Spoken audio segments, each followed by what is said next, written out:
السلام علیکم ناظرین، اسلامی معیشت پہ تو سیر اصل گفتگو ہو گئی، لیکن کچھ فالٹ لائنز ہیں۔ وہ فالٹ لائنز کیا ہیں؟ ہمارے درمیان موجود ہیں سعید الرحی، سے جانتے ہیں کہ وہ فالٹ لائنز کیا ہیں۔ چلتے ہیں سعید الرحی کی طرف۔ جی سعید الرحی کیا کہتے ہیں اس حوالے سے؟ بہت شکریہ بابر صاحب۔ نحمد نصلی اللہ رسول کریم۔ یہ میں نے کئی لیکچر دیے ہیں جس میں اسلامی معیشت کو واضح کیا ہے اور اس کی امپورٹنس، کیونکہ قرآن میں دو تین جگہ بلکہ کئی جگہ آیا ہے فمن اعرض عن ذکری فإن لہ معیشۃ ضنکا، میرا اللہ کا ذکر چھوڑ دو گے تو تمہاری معیشت تباہ ہو جائے گی۔ یا نسو ذکرہ و کونوا قوما بورا، دوسری جگہ ہے کہ جب آپ ذکر کو چھوڑ دیتے ہیں تو قوم تباہ ہو جاتی ہے، قوم بورا۔ یہ ذکر اللہ اکبر سب سے بڑا ہے، افضل ذکر رسول پاک نے لا الہ الا اللہ کہا ہے۔ اب ہم نے ہمارے ساتھ ہوا کیا ہے، یہ آج مسلمان دنیا میں ہماری معیشت سب سے کمزور ہے، بلکہ ذلت کی حالت میں ہے۔ اس کی میں وجوہات بتاؤں گا۔ تو میں دیکھ رہا تھا کہ یہ فالٹ لائنز ایرر کہاں ہوئی ہے، غلطی کہاں ہوئی ہے۔ حالانکہ قرآن میں ہے جل اللیل نہارا جل مہارا معاشا، دن تو معیشت کے لیے بنایا ہوا ہے، تو ہماری معیشت تو مضبوط ہونی چاہیے تھی۔ تو ہوا یہ کہ میں جب یہ دیکھ رہا تھا کہ یہ کیا فالٹ لائنز ہیں، تو مجھے ایک حدیث ملی جس میں رسول پاک صلی اللہ علیہ وسلم نے کہا کہ میرے بعد بہت سارے اختلافات ہوں گے، تم میں اختلافات آ جائیں گے، محدثات امور ہوں گے، تم نئے نئے امور ڈسکور کر لو گے۔ تو اس میں یہ خیال رکھنا کہ اللہ کا تقوی رکھنا، اللہ سے ڈرتے رہنا۔ اللہ یہ آپ نے اس میں خصوصی کہا ہے کہ اللہ کا خوف رکھنا، اللہ کا تقوی۔ اور ساتھ انہوں نے کہا تمسکو، میرے بعد جو خلفۂ راشدین مہتدین ہوں گے، یعنی خلفۂ راشدین جو ہدایت، ان کو پکڑے رکھنا، ان کو نہ چھوڑنا۔ یہ آپ نے نصیحت کر دی، یعنی آپ کے تعلیم یافتہ تربیت یافتہ صحابہ تھے جن کو آپ نے 23 سال سکھایا اور انہوں نے آگے نظام چلانا تھا، تو آپ یہی کہہ گئے کہ یہ خلفۂ راشدین ہوں گے اور مہتدین ہدایت یافتہ ہوں گے، ان کو نہ چھوڑنا، بلکہ یہاں تک کہا کہ جبڑوں میں ان کو پکڑ لینا، مطلب اتنی مضبوطی سے۔ لیکن ہم نے بعد میں محدثات امور کہے اور انہوں نے ڈرایا بھی کہ اگر تم اپنے امور نکالو گے، امر اپنا نکالو گے نیا نیا، تو بدعت میں چلے جاؤ گے اور پھر گمراہی میں چلے جاؤ گے۔ بدعت گمراہی، یہ جو جملہ ہے اس حدیث میں، تو کیا ہم بدعت میں چلے گئے، کیا گمراہی میں چلے گئے؟ تو سب کے سامنے ظاہر ہے، آج دنیا میں ہماری کوئی حیثیت تو نہیں ہے ایز اے مسلمان قوم، کوئی نظام نہیں۔ تو یہ امور جو تھے، وہ امور کا آپ نے کہا ہے، وہ کون سا امر تھا جس کو ہم نے چھوڑا؟ پہلے تو وہ بتا دوں۔ جب قرآن نازل ہوا تو ساتھ ہی لا الہ الا اللہ نازل ہوا تھا۔ یہ رسول پاک نے ایک دفعہ صحابہ کو کھڑا کر کے کمرے میں کہا لا الہ الا اللہ، ہاتھ کھڑے کر لو، اور پھر کہا کہ یہ وہ امر ہے جس پر باسط امری، یہ لا الہ الا اللہ پر پہلے یہ امر ہے جس پر میری باسط ہوئی، اس پر تمہیں جنت ملی۔ تو جب فرشتہ آیا ہے غار حرا میں، تو سب سے پہلے اس نے کہا تھا کہ آپ لا الہ الا اللہ کی دعوت دیں، اور پھر پر اقرا بسم اللہ، پھر نازل، یہ میں نے سچ بتایا۔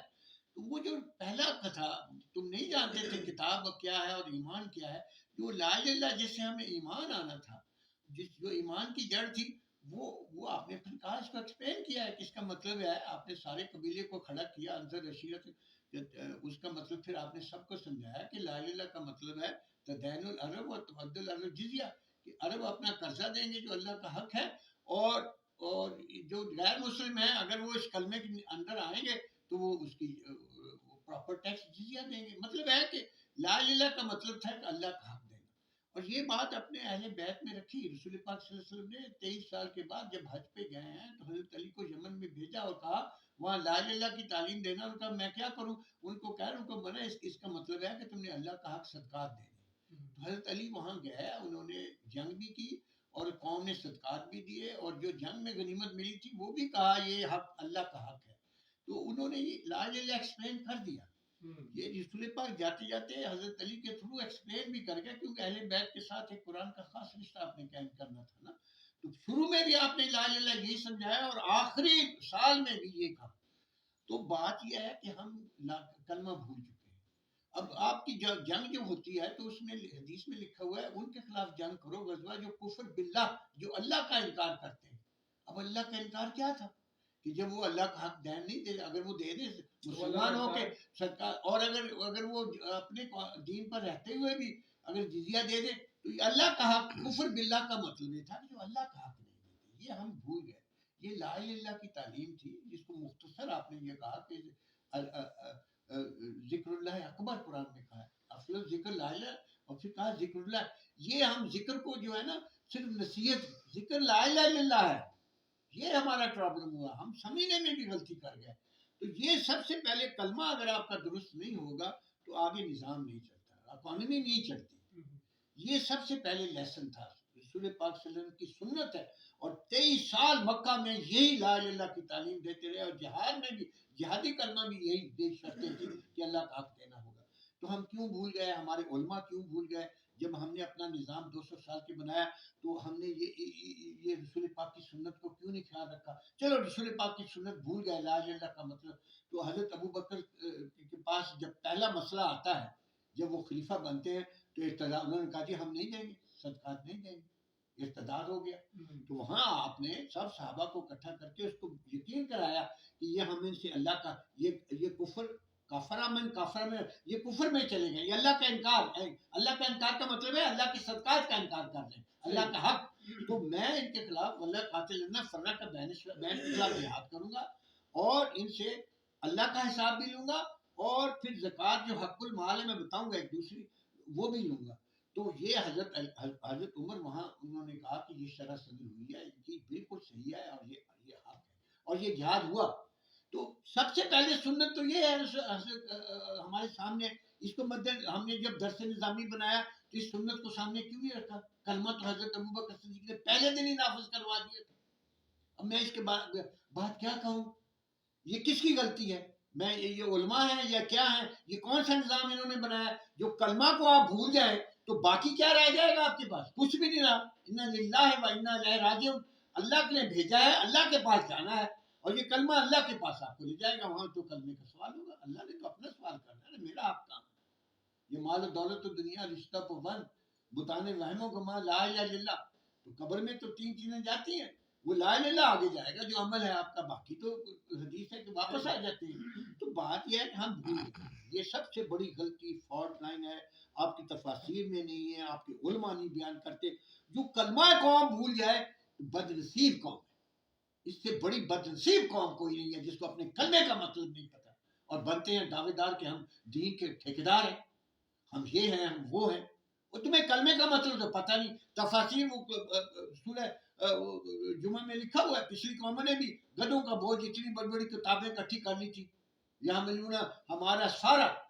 تو ہم نے بھی بہت بہت کتابیں تفاسیر لکھ دی ہیں، لیکن کلمہ ہے ہی نہیں ہے اس میں. کلمہ تو نمبر 1 ہے، وہ یہ امانت تھی. دوسری چیز ہے کہ سب سے پہلے امانت جزر قلوب میں، پھر قرآن. سب سے پہلے لا الہ الا اللہ سمجھایا فرشتے نے آ کر کہ یہ اللہ کا حق دینا ہے، اور پھر قرآن نازل ہوا ہے. حدیث کہتی ہے کہ امانت پہلے نازل ہوئی ہے. تو نہیں جانتا تھا کتاب کیا ہے اور ایمان کیا ہے. جس میں ایمان نہیں اس میں امانت نہیں. تو بات یہ ہے کہ اس کو صحابہ کہتے ہیں ایک دوسری حدیث میں، ہم نے اس کو سمجھا، قبول کیا، اس کو عرفنا، اور یہ حلاوت ایمان ہمیں آئی کلمے کی، لا الہ الا اللہ کی. اس کے بعد پھر دین مکمل ہوا ہے.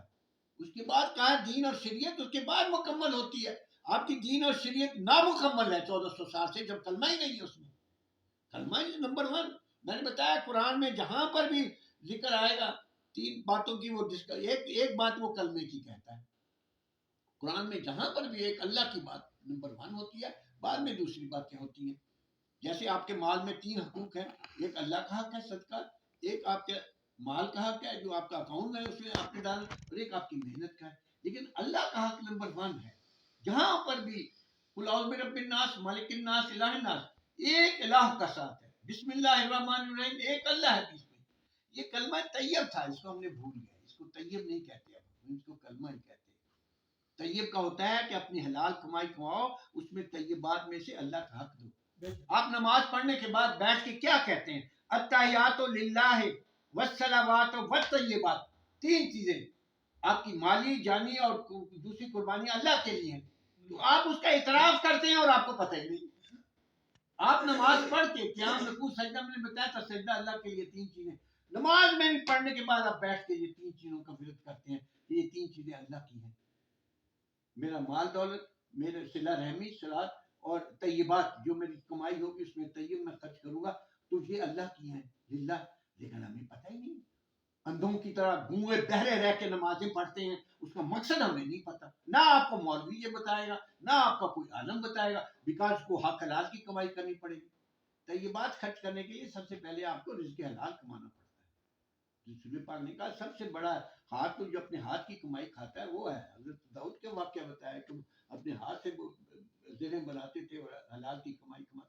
تو بات یہ ہے کہ اس حلال کی کمائی کے لیے تو ہم تیار نہیں ہیں، لہٰذا اس میں پھر اللہ کا حق بھی ہے، اس لیے ہم اس سے باغی ہو گئے، اس کی بات ہی نہیں کرتے.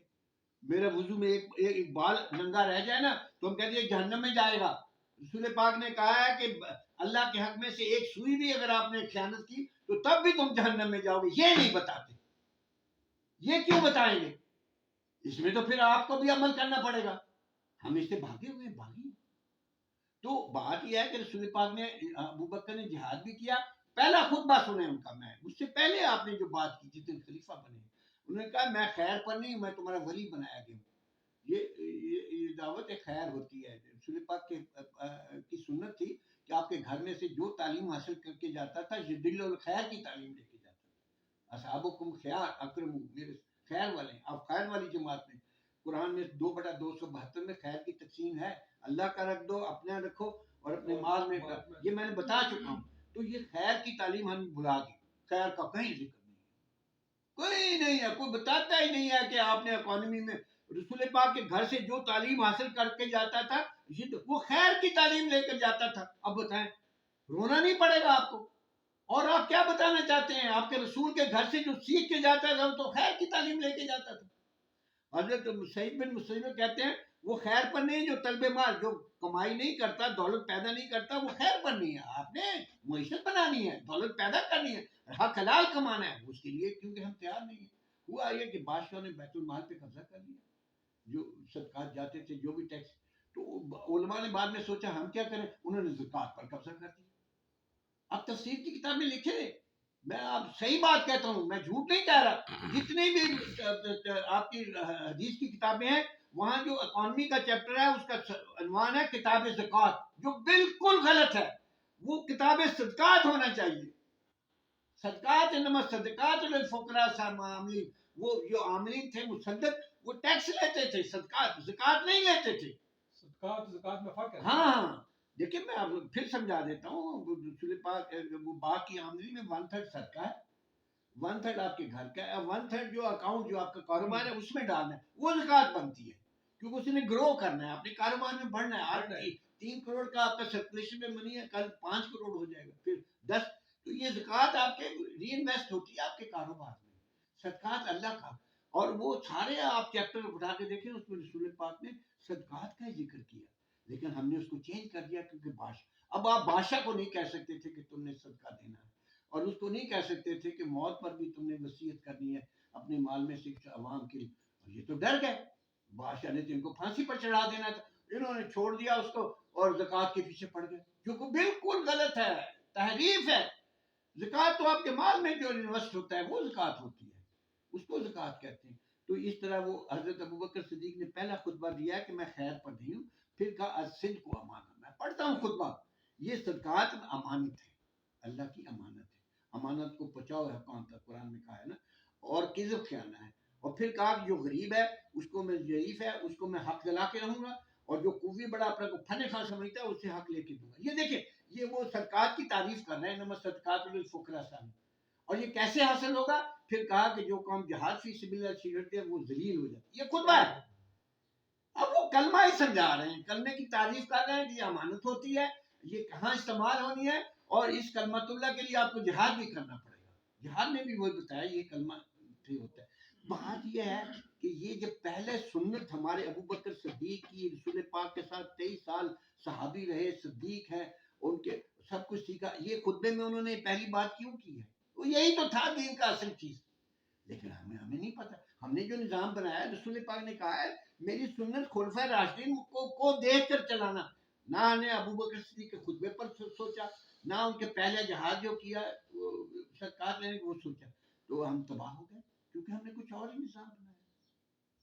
ایک حدیث ہے کہ بارش کا پانی ایک جگہ جاتا ہے، وہ زمین میں جا کر جذب ہو کے گھاس ماس اٹھتی ہے تو وہ کل طیب زمین ہو جاتی ہے۔ یہ معاشرے میں جو آپ صدقات دیتے ہیں غربا کو دیتے ہیں، اور پھر وہ پانی ایک جگہ جمع ہو جاتا ہے تالاب میں جو محنت کرتے ہیں۔ دوسرا تیسرا وہ پانی بہہ کر کیان آگے چلا جاتا ہے، وہ جو زکوٰۃ ہے وہ سرکولیشن دولت کو سرکولیشن، اور کہا یہ فقہ دین اللہ ہے۔ اب میں بتاؤں یہ پانی کی تقسیم بارش کی 3 حصوں میں، اس کو فقہ دین اللہ کا ہے، اللہ کا دین ہے، یہ عالم اس کے بنو۔ اور یہی جب باغ میں جاتی ہے آمدنی تو وہ جو سارا سال کے بعد وہ 1/3 صدقہ دیتا ہے، یہ حدیث ہے نا، 1/3 وہ ری انویسٹ کرتا ہے، 1/3 وہی بات اپنی محنت کا رکھتا ہے۔ 3 اکاؤنٹس ہیں، ایک اللہ کا اکاؤنٹ، ایک بزنس اکاؤنٹ، ایک آپ کا پرائیویٹ اکاؤنٹ۔ تو بات یہ ہے ہم اس کے لیے تیار نہیں ہیں، ہمیں نہ تیار کیا گیا۔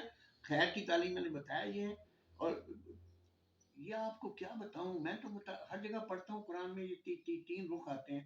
سورہ لیل کو میں بڑی مزدار آپ کو سناتا ہوں۔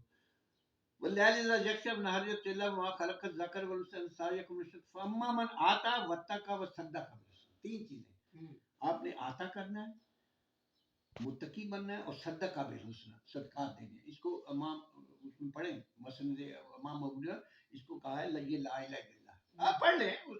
امام ابو حنیفہ بہت اچھا کام کر گئے، یہ انہوں نے یہ حدیث بیان کی ہے۔ صدقہ بالحسنى کا مطلب ہے کہ یہ لا الہ الا، یعنی ایک اللہ کا حق ہے، ایک متقی، اس میں سورہ میں بتا دیا اتقی یوتی مالہ یتزکا، یہ زکوٰۃ میں جائے اتقی یوتی مالہ یتزکا، اسی سورہ میں سمجھایا ہے۔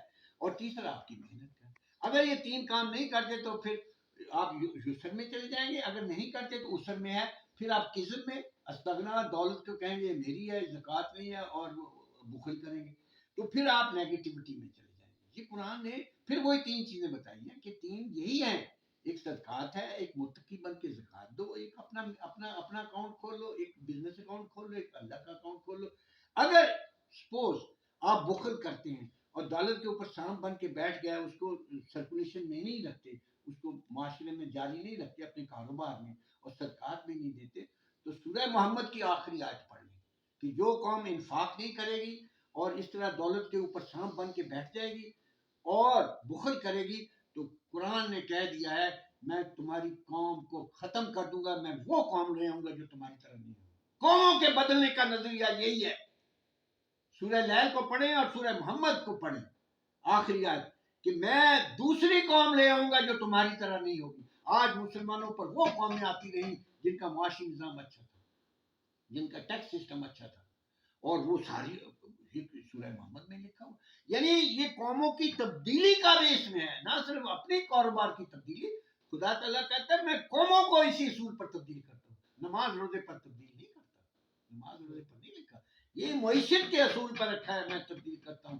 تو اس لیے میری بات کو سمجھ لیں، ہم نے خلفائے راشدین کو نہیں پکڑا، اور ان کے ہدایت پر، جب میں نے ابو بکر صدیق کی کہا، اب عمر آتے ہیں، حضرت عمر نے سب سے پہلے جو نظام قائم کیا، دھکا مارا اس کو کہ لا الہ الا اللہ تم کا کہہ رہے ہو، رسول پاک نے کہا ہے کہ جنت میں جائے گا، وہ جا رہا تھا، میں نے واقعہ بتایا، تو رسول پاک نے پوچھا آپ نے کیوں دھکا مارا؟ میں نے اس کو کہا تھا جو لا الہ کا جنت، آپ نے کہا اس پر توکل کر لیں گے، عمل چھوڑ دیں گے، تو رسول پاک مان گئے۔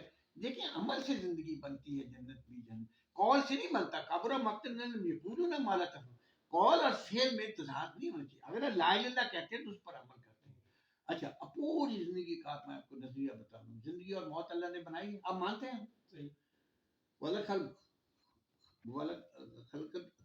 الموت والحیات لیبلوکم احسن، یہ ایک سٹینڈرڈ مکمل کر دیا کہ میں نے زندگی اور موت اس لیے بنائی ہے کہ تم میں سے اچھے عمل، احسن عمل کون کرتا ہے، سارا معیار تو عمل پر رکھ دیا ہے، اور وہ عمل ہم نے چھوڑ دیا۔ لا الہ الا اللہ کا عمل، اس کے جو عملی تصویر تھی رسول پاک نے بتائی کہ اللہ کا حق دینا ہے، وہ ہم نے چھوڑ دیا۔ تو آپ کا تو سارا معاملہ خدا تعالیٰ نے کلیئر کر دیا کہ یہ عمل میں نے دیکھنا آسن۔ اب آسن عمل دیکھیں، آسن صدقہ اللہ کا دین دیتے ہیں، وہ آسن ہے، اقرض اللہ قرضا حسنا، یہ حسن عمل ہے۔ صدقہ بالحسنہ، یہ وہی اللہ کا حق ہے۔ تو یہ آسن عمل سب سے یہی تھا، جیسے میں نے اقبال کے شعر میں بھی بتا دیا، وہ لا الہ الا اللہ سے ڈرائیو ہوتا ہے کہ اللہ کا حق دینا ہے، وہ ہم نہیں کر رہے۔ تو اب حضرت عمر نے یہی قانون نافذ کیا ہے، آپ کھول کے دیکھ لیں کتاب الاموال میں سارے اپنے اعمال جو مصدق تھے ان کو لکھا تھا کہ آمدنی کے 3 حصے کرنے ہیں، وہاں لفظ انہوں نے کہا فرق 3 حصے، ایک حصہ 1/3 آپ نے صدقہ لینا ہے، ایک حصہ آپ نے صاحب اموال کو ری انویسٹ کروانا ہے، ایک اپنی محنت کا جہاد حسنہ۔ یہ فرق جو کہا ہے میں سمجھتا ہوں اسی سے آپ کا نام فاروق پڑا ہے، کیونکہ آپ نے باطل اور کفر میں فاروق پیدا کر دیا، اور یہ رسول پاک کی اس حدیث کے مطابق صحیح سنا کہ وہ 3 حصے ہوتے ہیں۔ یہ حضرت عمر نے نظام چلایا، اور دنیا کا سب سے بڑا ٹیکس کلیکشن آپ کے وقت میں ہوا ہے اسلامی دور میں، کیونکہ آپ نے نظام کو بالکل 100% صحیح چلایا تھا۔ حضرت ابو ہریرہ کو دھکا دیا نا کہ یہ لا الہ الا اللہ پڑھتے ہیں اور صرف میں اس کو نہیں مانتا، اس پر توکل کر لیں گے، یہ عمل کرنا ہے اس کے اوپر، اور رسول پاک نے اس کو مانا۔ تو بات یہ ہے کہ آپ نے وہ پھر اپنا، یہ اللہ تعالیٰ کی رسول پاک کا کرامات ہے کہ آپ نے حضرت عمر کے تھرو کیونکہ نظام کو مکمل کروانا تھا کہ میرا مضبوط کرتے دین کو، تو آپ نے یہ پھر میں نے بتایا فقہ دین اللہ ان 3 حصوں میں تقسیم ہے، میں نے پانی کی تقسیم کو بتا دیا، اس کو دین کا فقہ کہا ہے۔ اور پھر حضرت عثمان کے وقت میں دیکھیں کتنا غنی، کتنی دولت پیدا کی، اور اتنی خرچ کرتے تھے کہ جنگ تبوک میں 1/3 آرمی، اونٹ گھوڑے 1000 دیے، تو رسول پاک صلی اللہ علیہ وسلم جو اس کو دولت کو ایسے ایسے کرتے تھے، کہتے تھے عثمان اب اس کے بعد جو بھی عمل کرو تم جنت میں ہو۔ یہ وہ غنی تھے، اور جس طرح کمائے ہیں آپ نے اس کی سرکولیشن بھی، انفاق بھی کرنا ہے۔ حضرت علی کو میں نے جب بھیجا ہے، میں نے کہا آخر میں کہ لا الہ الا اللہ کی تعریف ان سے کروا دی کہ یہ اللہ کا حق ہے اور صدقات ہے۔ یہ جنگ یمن میں اسی سے تو واپس آ کے پھر خدیر غم میں آپ نے کہا کہ علی ہمارا مولا ہے۔ دیکھیں ولی الامر ولی ہوتے ہیں جو ولی الامر، اللہ کا رسول کا اطاعت کرو، رسول کی ولی الامر، یہ ولی الامر وہ ہوتے ہیں، یہ امر میں نے بتا دیا سب سے بڑا امر اللہ کا حکم لا الہ الا اللہ کی تعمیل کرانا تھا، تو یہ ولی اللہ امر وہ کام کر کے آئے تھے، اس لیے ان کو مولا کہا ہے۔ تو انہوں نے تو یہ اچھا، اس کے بعد آئے، اس کے بعد ایک اور خلیفہ بھی ہے جس کا نام لیا جاتا ہے 5واں، عمر بن عبدالعزیز، انہوں نے بھی معاشی نظام صحیح کیا تھا، اور انہوں نے وہ کتاب صادقہ بنائی تھی جس میں رسول پاک نے صدقات کا حکم دیا تھا، اور جس کتاب صادقہ کہتے ہیں حضرت علی، حضرت ابوبکر صدیق، عثمان، عمر ان کے پاس رہی تھی، محفوظ تھی، بعد میں یہ غائب ہو گئی۔ اس کو میں نے بتایا کتاب صدقات کھول کے وہ زکوٰۃ بنا دیا، حالانکہ حدیث میں ہے کہ یہ تو صدقات ہیں، اور جنہوں نے اس پر نظام چلایا وہ بڑے اچھے چلے ہیں، رسول پاک کی سنت کے مطابق انہوں نے دین کو مکمل کیا، لیکن ہم اس کے لیے تیار نہیں ہیں، ہماری قوم تو تیار نہیں ہے۔ جب ہم کو پاکستان کا مطلب کیا ہے لا الہ الا اللہ، تو اللہ کا حق دینے کے لیے تیار نہیں ہے قوم، یہ قوم آگے کیسے جائے گی؟ ہم نے سنت کو چھوڑ دیا، رسول پاک کی ہدایت کو چھوڑ دیا۔ رسول پاک نے تو یہی ہدایت کی تھی کہ میری ان خلفاء کی سنت کو مان لو، اور معیشت میں نے معیشت تیری، بلکہ حضرت عمر نے تو یہاں تک فیصلہ کیا تھا کہ آپ اگر سرکاری عہدے دار ہیں تو آپ کاروبار نہ کریں، آپ خیانت والے ہیں، منتجر الوالی، اگر والی تجارت کرتا ہے وہ اخوان و خیانت، تو آپ نے ان کی دولتیں ضبط کر لی تھی، بلکہ گھروں کو آگ لگا دی۔ آپ حکومت میں آ کے کاروبار کو یا تو لوگوں کے لیے کام کریں یا اپنے لیے کریں، ہمیں کیا ہے اپنا کاروبار کریں جتنا، لیکن حکومت میں آ کے تو آپ نے حکومت کا کام کرنا ہے، تو آپ نے نہیں مانا تھا، آپ نے حساب کتاب لے کر وہ برابر کر دیا اور منع کر دیا، ایسے لوگوں کو والی بھی نہیں بنایا۔ تو بات یہ ہے کہ یہ سنتیں جو بھی تھی، ہم نے بعد میں جو دین بنایا وہ کچھ اور ہی کچھ ہے جس کا کسی طرح کا بھی تعلق نہیں ہے آپ کی وہ سنتیں رسول پاک صلی اللہ علیہ وسلم کے صحابہ راشدین کا جو طریقہ کار میں نے فنڈامنٹل بتایا ہے معیشت کو ٹھیک کرنے، اس کا کہیں ذکر نہیں ہے، کہیں کلمہ کا ذکر نہیں ہے، کلمے کو ہم بالکل ہی بھول چکے ہیں۔ جس قوم نے کلمے کو بھول دیا تو اللہ تعالیٰ بھی اس کو بھول چکا ہے۔ اللہ سے دعا کریں ہم دوبارہ کلمے پر آ جائیں اور ہماری معیشت صحیح ہو جائے گی انشاءاللہ تعالیٰ۔ میرا اپنا ایمان ہے کہ پاکستان اس کلمے کے لیے بنا ہے، پاکستان کا مطلب کیا ہے لا الہ الا اللہ، تو ہم انشاءاللہ تعالیٰ اس لا الہ الا اللہ کو آگے لے جائیں گے اور اس پر عمل کریں گے۔ یہ مال و دولت و دنیا، یہ رشتہ و پیوند، بتانے وہم و گما، لا الہ الا اللہ، یہ لا الہ الا اللہ کا عمل، یہ دنیا میں تینوں چیزوں میں سے دونوں آپ دنیا میں چھوڑیں، کاروبار کریں لیکن یہ تو آپ نے چھوڑ جانی، اللہ کے سامنے جانا ہے آپ نے لا الہ الا اللہ لے کر، یہ عمل لے کر جانا ہے۔ کیا اس کے لیے مال و ما قدمت، آپ کا مال وہ ہے جو آپ نے آگے بھیجا ہے، جو آپ پیچھے چھوڑ کے جاتے ہیں جو مرضی کریں وہ آپ کا مال نہیں ہے، وہ آپ کے لیے بوجھ بن جاتا ہے۔ مال کا آپ کا مال وہ ہے جو آپ نے آگے اللہ کو بھیجا ہے، سورہ فجر میں بھی ہے، قدم سے حیاتی، وہ کہے گا یا اللہ مجھے اب بھیج دے دوبارہ، میں دوبارہ لیکن وہ موقع نکل جاتا ہے پھر وہ۔ جزاک اللہ بالخیر، میں نے تو تھوڑا سا سمجھانے کی شروع کیا، لیکن ہم نے خیر کی تعلیم کو بھی بلایا جو رسول پاک کے گھر سے نکلتی تھی، اکانومی کو بلایا، اور پھر معیشت تباہ کی۔ تو من عارض عن ذکری فإن لہ، جو اللہ کا ذکر چھوڑ دے گا وہ اس کی میں معیشت تباہ کر دوں گا۔ قرآن ذی ذکر نازل ہوا ہے، قرآن علیحدہ نہیں نازل ہوا، لا الہ الا اللہ کے ساتھ نازل ہوا ہے، یہ میں نے سب کو بتا دیا۔ اگر ہم قرآن کو لا الہ الا اللہ کے ساتھ پڑھیں گے تو قرآن ہمارا امام بنے گا اور کوئی امام نہیں بنے گا۔ وَاعْتَصِمُوا بِحَبْلِ اللَّهِ جَمِيعًا وَلَا تَفَرَّقُوا، اللہ کی رستے یہ ایک جماعت ہے، فرقہ بازی جماعت نہیں ہے، فرقوں کو چھوڑ کر ایک اللہ کو پکڑ لو، اللہ کا لا الہ الا اللہ کو پکڑ لو سب۔ میں کہتا ہوں یہی جماعت ناجی ہے، اور یہی قیامت کے دن ہمیں بچت بچائے گی۔ ورنہ رسول پاک کی ایک حدیث بیان کر دیتا ہوں کہ قیامت کے قریب یہ امام جعفر صادق نے مشکات میں ہے کہ رسول پاک نے کہا کہ جب یہ کذب پھیل جائے گا، میرے بعد جھوٹ پھیل جائے گا نا، آپ نے کہا تھا ایک دفعہ آپ نے پڑھا لا الہ الا اللہ نفی کا اشارہ کر کے، اور پھر کہا ویل للعرب، عرب تو مارے گئے، عرب تو جہنم میں چلے گئے، اور لا الہ الا اللہ کیا کہ، تو آپ سے پوچھا گیا عرب تو اتنے زیادہ ہے، آپ نے کہا کچھ نہیں ہے، تو پھر کیا ہوگا؟ انہوں نے کہا یہ خبث میں پھیل جائے گا۔ خبث کلمہ طیب کے خلاف ہوتا ہے، پہلے لا الہ الا اللہ پڑھا نا، طیبات، تو خبث پھیل جائے گا، مطلب ہے کہ کلمہ طیب کا جو اصل معنی ہے وہ بھول جائیں گے۔ جب وہ بھول جائیں گے تو ویل للعرب، عرب تو مارے جائیں گے۔ تو بات یہ ہے کہ رسول پاک کی حدیث کے مطابق بالکل ٹھیک ہے، آپ کے کچھ عرصہ تک رہا، بعد میں کسی جھوٹ پھیل گیا، خبث پھیل گیا، اور وہ اب اس کی نجات ہے کہ لا الہ الا اللہ کو دوبارہ نفاذ کریں اس کی، ہاں، ورنہ ہمارے لیے بچت نہیں ہے۔ آپ تو پیش گوئیاں ہر جگہ کر چکے ہیں۔ انشاءاللہ تعالی ہماری قوم زندہ ہے، اور ہم اتنی بڑی نہیں ہے، پاکستان کا مطلب کیا لا الہ الا اللہ ایسے نہیں ہے۔ میں نے بتایا تھا 3 پلرز ہیں، ایمان، اسلام اور احسان۔ قائد اعظم نے بھی یہی کہا تھا، unity faith and discipline. Unity Allah کا ہے، اور اسلام فیتھ ایمان، اور باقی ڈسپلن پیدا کرنا جو احسان سے ہوتا ہے۔ تو قائد اعظم ہمیں نصیحت کر گئے ہیں کہ یہی ایمان، اسلام اور احسان، یونٹی فیتھ اینڈ ڈسپلن ہے، اس کو قائم کرو۔ انشاءاللہ تعالی ہم دوبارہ قوم زندہ ہو جائے گی، اور دنیا میں سرخرو ہوں گے، لا الہ الا اللہ، انشاءاللہ اللہ کی حکومت قائم ہوگی انشاءاللہ تعالی۔ دعا کریں، فی امان اللہ۔ بہت شکریہ ناظرین، سید الرئیس صاحب کی انہی خوبصورت باتوں سے کے ساتھ ہی آپ سے اجازت ہیں۔ دیکھتے رہیے گا 18 نیوز۔ اجازت، اللہ حافظ۔